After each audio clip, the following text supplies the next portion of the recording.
Eh bien salut tout le monde, c'est AZK. Aujourd'hui je voulais vous parler de l'airdrop de Dimension.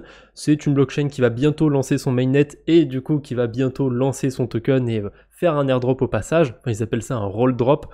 C'est un petit jeu de mots avec la technologie qu'ils utilisent, mais aujourd'hui je vais pas vous parler de à quoi sert le projet ou quoi que ce soit, hein. C'est vraiment juste une vidéo pour vous montrer l'airdrop, comment on est éligible, etc.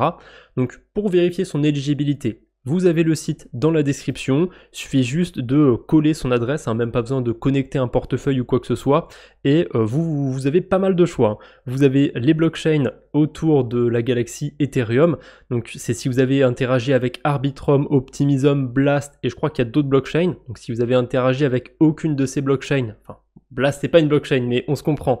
Si vous avez interagi avec autre chose, a priori ça devrait pas le faire. Solana, les critères on va en parler, donc ça vaut le coup aussi de vérifier, de coller son adresse ou ses adresses Solana pour voir si on est éligible, et plusieurs adresses, plusieurs blockchains autour de la galaxie Cosmos. On en reparlera un petit peu après de ce qu'il y avait à faire pour être éligible sur la galaxie Cosmos. Déjà, vous pouvez vérifier vos adresses qui sont un minimum actives, voir si vous êtes éligible. Au pire, vous perdez quelques instants pour coller vos adresses pour voir si vous êtes éligible ou pas. Si jamais vous l'êtes, il va falloir mettre une adresse EVM pour réclamer les tokens, parce que Dimension, c'est une blockchain qui est EVM. Donc typiquement, c'est quoi une adresse EVM? C'est l'adresse que vous avez sur Abi, sur MetaMask. C'est une adresse qui commence par 0x. Voilà, tout simplement.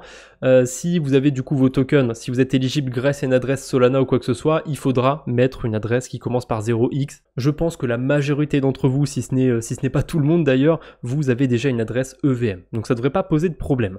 Maintenant, les critères. Qu'est-ce qu'il fallait faire sur Celestia par exemple? Il fallait déléguer ces tokens TIA le 19 décembre. Donc vous voyez que la snapshot, comme on appelle ça, a été prise le 19 décembre. La snapshot, c'est entre guillemets une capture d'écran qu'on fait des blockchains. On voit à un instant T qui a interagi avec quoi, etc. Et du coup, le 19 décembre, c'est la date qui a été choisie.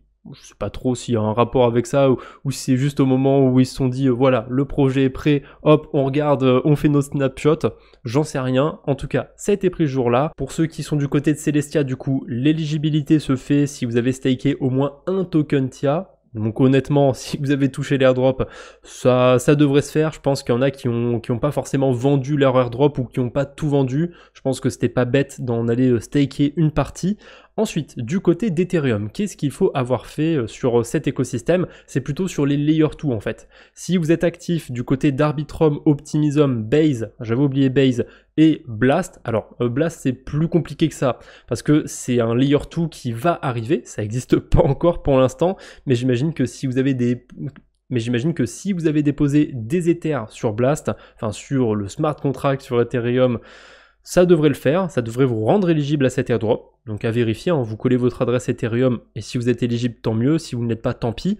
Moi, je trouve ça assez bizarre. Je sais pas ce qu'ils entendent par adresse active. Il n'y a pas de critères plus détaillés que ça.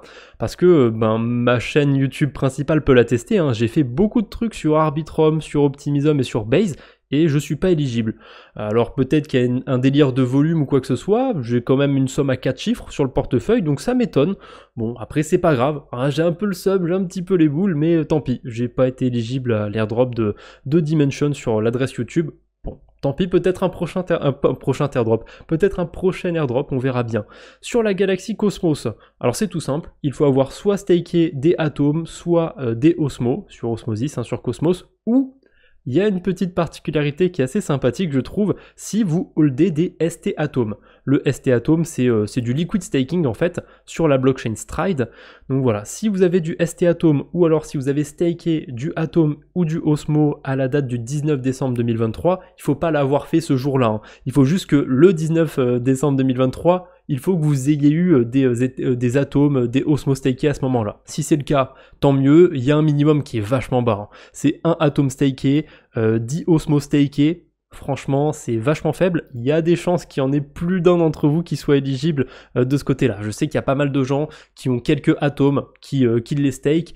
Et honnêtement, c'est pas une très mauvaise idée d'avoir un petit bac d'atomes et de les staker, même d'Osmo, parce que il y a pas mal de... Enfin, pas mal. Il y a eu quelques airdrops récemment qui sont servis de ça pour justement distribuer des tokens. Est-ce que ça va marcher à tous les coups? Au bout d'un moment, il y a plein de gens qui sont au courant de la combine, donc ils vont mettre des atomes sur plein de wallets comme ça, et peut-être qu'au bout d'un moment, ça ne suffira pas. On verra bien. Du côté de Solana, alors c'est un petit peu plus compliqué que ça, j'avais réussi à trouver un truc plus détaillé sur, je crois que c'était sur un article de Dimension, là c'est toutes les adresses actives, encore une fois, qu'est-ce qu'ils entendent par ça, je sais pas trop, mais j'ai vu qu'il y avait un détail en plus, c'est les gens qui holdaient au moins un Solana le 19 décembre 2023. Donc moi je sais que j'étais actif du côté de Solana, mais j'avais pas un Solana dans mon portefeuille, donc eh ben voilà, je suis pas éligible, c'est tant pis. En tout cas, si vous avez interagi avec des gros protocoles sur Solana, ils parlent de Wormhole, de Tensor, de Drip, ça vaut le coup d'aller vérifier. On sait jamais, surtout si vous holdez un petit peu de Solana, ça vaut le coup d'aller vérifier. Et enfin, en dernier, si vous holdez certains NFT, et oui, vous êtes éligible à cet airdrop. Alors, il y a les Pudgy Penguins, donc c'est sur Ethereum, les Bad Kids, ça c'est sur Stargaze, si je dis pas de bêtises, les Mad Lads et les Tensorians sur Solana. D'ailleurs, je sais pas si c'est une faute de frappe, mais pour les Tensorians, a priori, la snapshot ça aurait été le 18 décembre. Ça me paraît bizarre que juste pour cette collection de NFT, il l'ait pris un jour en avance. À mon avis, c'est une faute de frappe. Mais bon, ça change pas grand chose, j'ai envie de vous dire. Voilà, si vous avez un de ces NFT dans votre portefeuille, enfin, un de ces NFT d'une de ces collections, ça peut valoir le coup aussi de vérifier. Même si je sais que c'est quand même des collections qui ont une certaine valeur, donc je suis pas sûr qu'il y ait grand monde qui en ait. En tout cas, si c'est votre cas, vous êtes éligible à cet airdrop. Voilà, c'est à peu près tout ce qu'il fallait faire. Si vous avez plus de détails du côté des critères autour d'Arbitrum, Optimism, Base et compagnie, mettez-les en commentaire. Je ferai remonter ces commentaires et éventuellement je le rajouterai aussi dans la description. En parlant de la description, vous avez le lien pour vérifier si vous êtes éligible. Je vous laisse aller voir ça. Et je le souhaite en tout cas. Allez, on se retrouve bientôt j'espère. D'ici là, portez-vous bien. Salut tout le monde!